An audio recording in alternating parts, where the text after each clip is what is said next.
Getty. President Macron has rejected Corsica demands for greater freedom. Macron faced riling up Corsican separatists when he refused to give amnesty to political campaigners jailed for attempting to carry out an uprising against French control.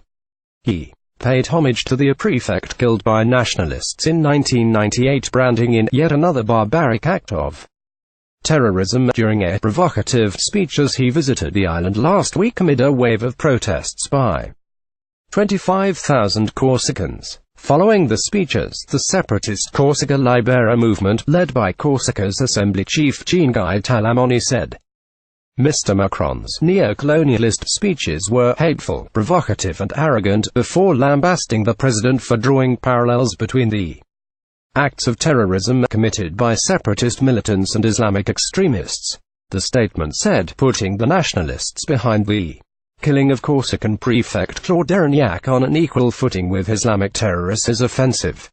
We reject Mr. Macron's bad faith, his disdain and his condescension. Corsica Libera movement's statement: we reject Mr. Macron's bad faith, his disdain and his condescension, Corsica Libera said, transferring political prisoners to jails on the island and eventually pardoning them for the crimes was the only way to turn the page on the 40-year-old conflict. Corsica's relationship with mainland France has long been contentious. Separatists waged a violent 40-year militant campaign, blowing up police stations and homes owned by mainlanders and carrying out assassinations of political leaders opposed to independence, before laying down arms.